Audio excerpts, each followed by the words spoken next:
Well, good morning. Morning. And Merry Christmas. Merry Christmas. So I learned something on the way up here today. I was listening to the radio, and there was it's one of those shows that's like greatest hits from the past, you know, in America and all that stuff. And they were talking about Christmas music. And that song that we just sang, the Christmas song, was written by Mel Torme and some screenwriter whose name I forgot. And they wrote it in LA in the middle of July. Nice. Apparently there was a major heat wave going on, and they thought, you know what, we should get together and write a song about Christmas time. Maybe it will cool us down. And so that's where that song came from. Listen, you learn all kinds of stuff when you listen to the radio. Last weekend I was headed to White Sands Buddhist Center to co-officiate a meditation retreat. And it's about an hour from my house to White Sands. And a lot of the time when I'm driving over there, I sort of mentally review whatever I'm going to talk about at services. But last Sunday, I didn't really feel that was necessary because of the nature of the service. I've done a whole lot of those. And Venerable Kai Tin was in town. He came in for the weekend, actually, from Japan. And so he was going to be doing most of the heavy lifting. And he does this thing where he gives a Dharma talk. And then he just looks over at me and he says, and now Sensei Morris will talk for 10 minutes or 20 minutes or an hour or whatever about just kind of whatever he thinks I should talk about. So I've given up on the idea of preparing for those anyway. So I turned on the radio and NPR came on, and I just didn't feel like listening to whatever was going on. It wasn't conducive to the mental state that I wanted to be in. And I hit the disc button, and whatever was on my MP3 player, I didn't really want to hear that either. So I had to stop for a traffic light, rifling through the CDs in my car, and yeah, nothing jumped out at me. So I started kind of scrolling through the radio stations. And I landed on an FM station that plays Christmas songs all December. And they happened to be playing Bruce Springsteen's Santa Claus is Coming to Town. And I like Springsteen, so I stayed there. But I stayed there the whole way to White Sands. I just needed to hear Christmas music. I listened to that station all the way, and they played everything from Gene Autry's version of Rudolph the Red-Nosed Reindeer to the Waitress's Christmas wrapping from the 1980s, and some stuff that I'd never heard before. There's just something about the Christmas season that I think causes that kind of music and those kinds of things to resonate with me. And I find that that's true for a lot of other people. We get a lot of people who come to our meetings in DeLand initially because they want to learn how to meditate. And then they start getting more interested in Buddhism, and eventually they'll consider going for refuge. And when we have a conversation about that, you know, there's usually a lot of questions about what happens when I become a Buddhist. And one of them is, so what do Buddhists do about Christmas? And I tell them, well, I can't speak for every Buddhist. But if they want to do what Sensei Michelle and I do, they'll set up a Christmas tree in the living room and they'll eat turkey and dressing. I pretty much had disconnected from my Baptist roots by the time I was 15. But despite feeling kind of alienated by that particular religious tradition, Christmas still kind of resonated with me, even when the Christ part of it no longer was central to my own spirituality. And I think for a lot of people, it's kind of in our cultural DNA. You don't necessarily have to be it doesn't necessarily have to be Christmas or associated with Christianity, but this time of year I think is spiritually significant in Western culture, and a lot of other cultures too, regardless of what religion you associate with it. In fact, when you look at what you see as Christmas traditions, as we've talked about this morning, a lot of them probably originated with Germanic and Norse paganism. And in 336 AD, when the date December 25th was set, it's probable that that day was chosen because it coincided with some popular midwinter Roman festivals. But most cultures have some point in the year that they associate with the idea of renewal and redemption, a date that commemorates a starting point of some kind, the birth of Jesus, the reconstruction of a temple central to Jewish religious faith, the birth of Muhammad, Buddha's awakening. In Southeast Asian Buddhism and Tibetan Buddhism, we have a holiday that's kind of like Christmas and Easter all rolled into one. It's called Vesak Day, and it's the Buddha's birth, enlightenment, and death. It is celebrated at different times of year, and I'm connected a lot to Japanese Buddhism, and in Japan they're celebrated actually separately. Buddha's birthday is observed in the spring, and then Japanese Buddhists observe Bodhi Day, or Rohatsu, on December 8th. And this commemorates the date when the Buddha was enlightened. And they observe it on the same day every year because they adopted the same calendar that we use. But if you look for these things in other Mahayana cultures, they kind of move around because they use the lunar calendar. But all of these holidays, in a way, celebrate the bringing of light to the darkness. And I don't think that it's purely by chance that many of them coincide with this time of year when the days stop growing shorter and start growing longer. To me, I think the spiritual meaning of this time of year is reflected in the art that it inspires.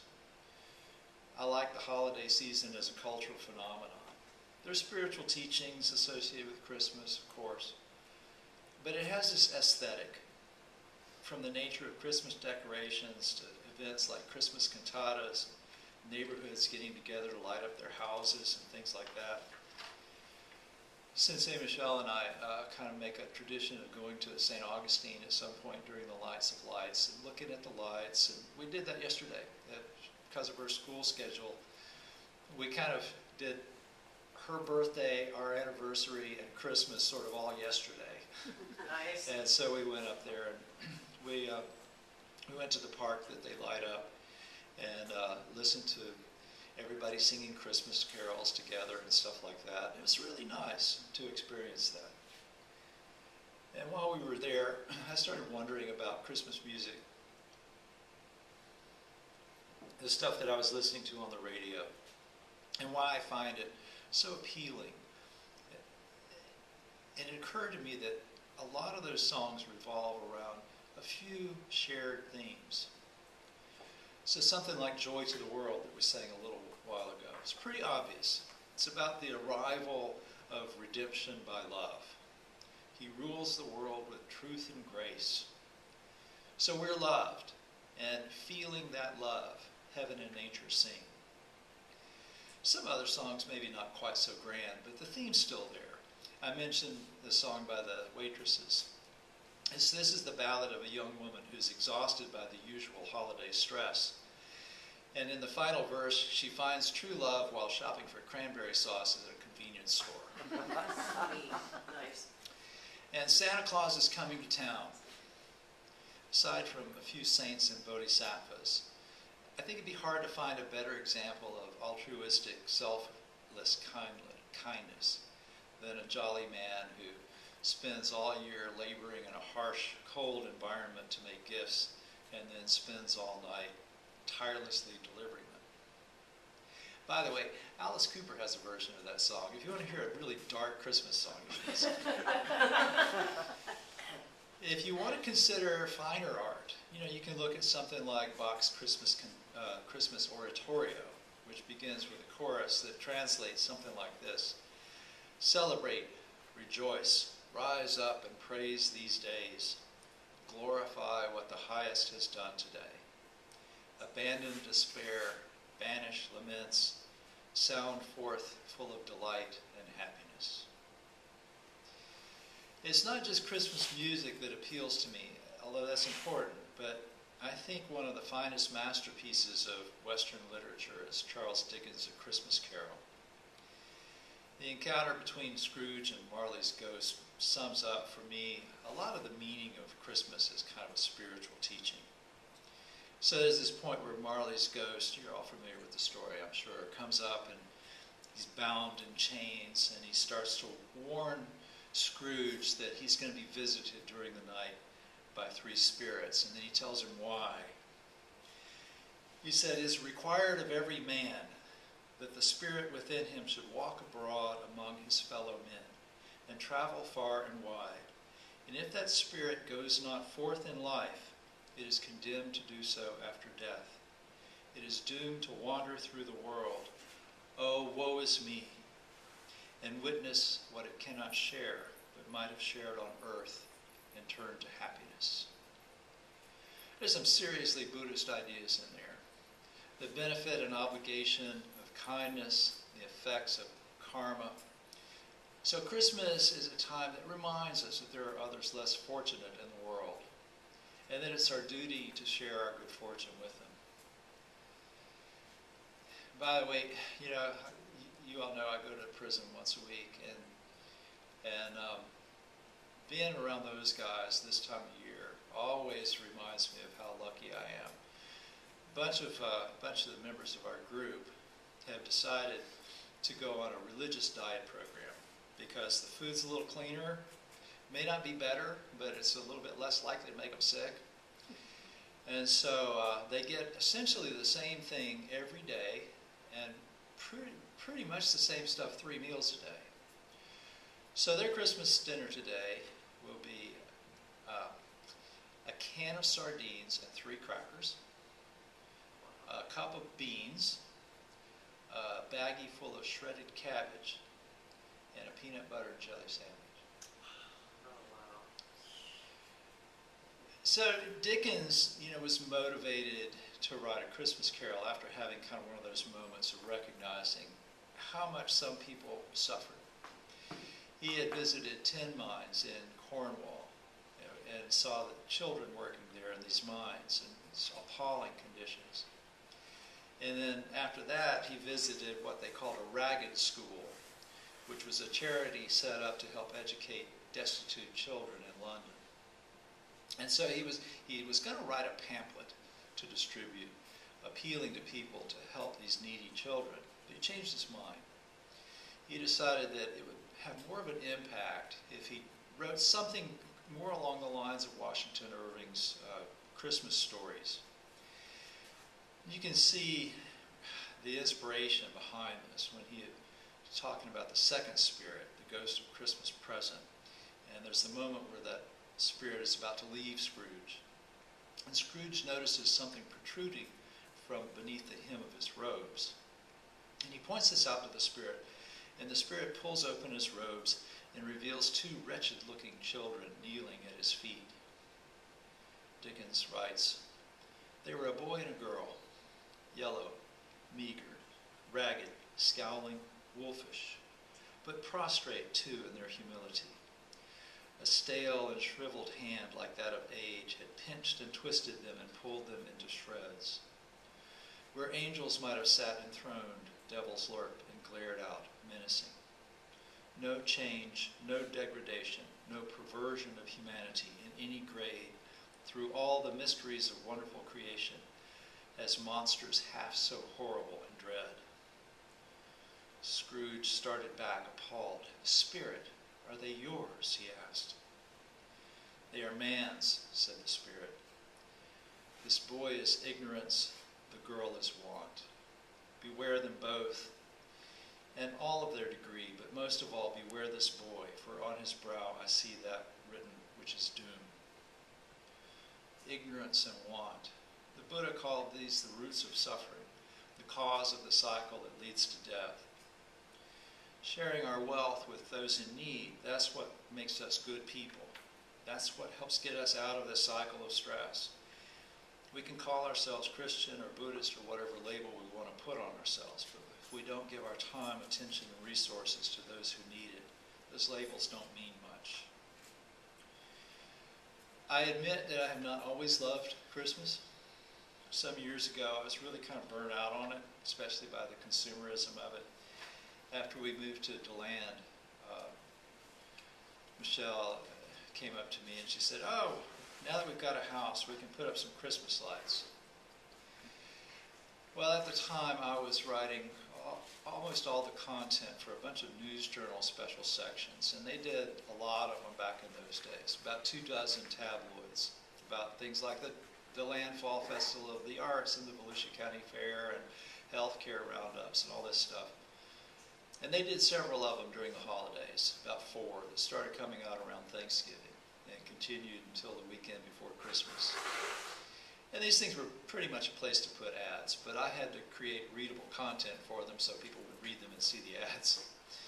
So by the end of November, I had typically written 20 or 30 stories about the history of Christmas, or cultural calendar listings, and stuff of concerts and Yule log lightings.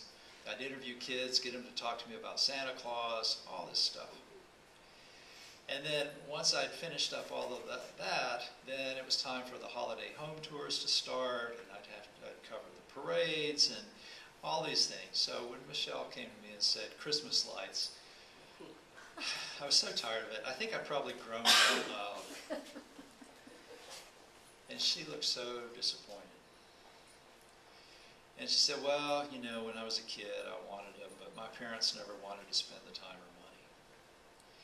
And I really wished I could unsay what I had said, but it was kind of too late. I said, well, look, we can go ahead and do it. She said, no, I understand.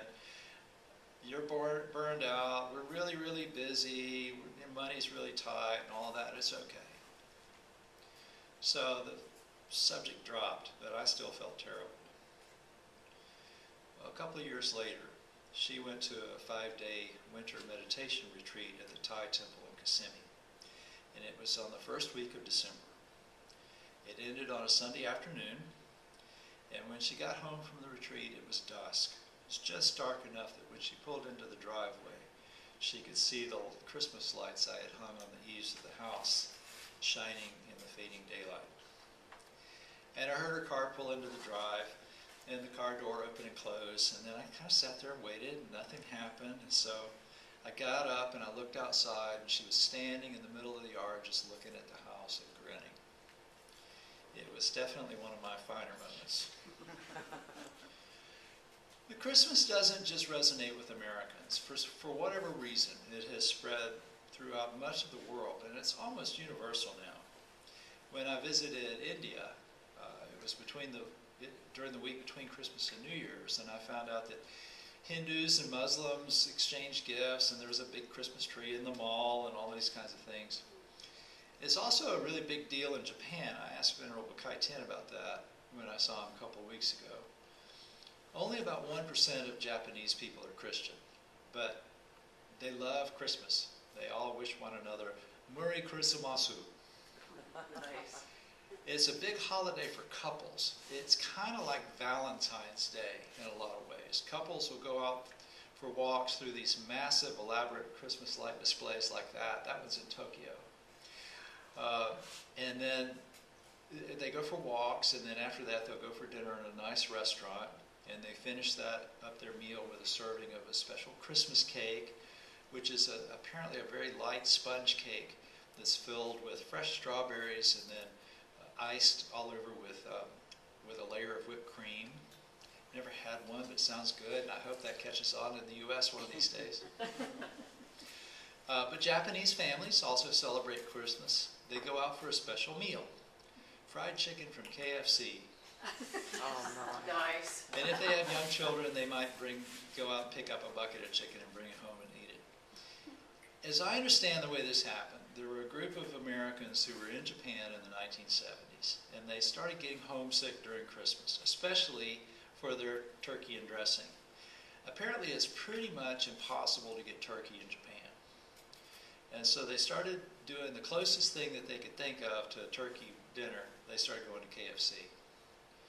Well, somehow or another, KFC got wind of this.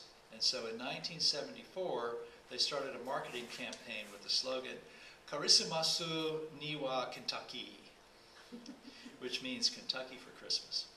Nice. And they put together a special menu, chicken with wine and cake. It became very popular. So KFC restaurants in Japan have statues of the Colonel, like that one out front, you can kind of see. And in December, they start dressing them up in Santa Claus outfits. And December becomes their most profitable month of the year by a big margin. I read an article in Forbes magazine on this, that the Christmas chicken dinner this year with champagne and cake costs around $50. Oh, wow. And people will order them weeks in advance to make sure that they get theirs.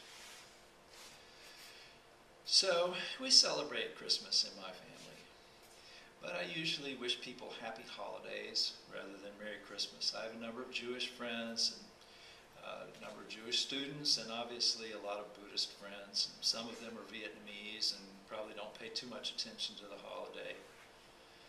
But I don't go around asking people about their religion, so it's just easier to lump them all under the heading of happy holidays. But if somebody wants to wish me well, I don't care what label they put on it. I'm happy to accept their goodwill, whether they wish me a Merry Christmas or any other holiday. So, in the spirit of what we've talked about today, Morikura Samasu. Oh.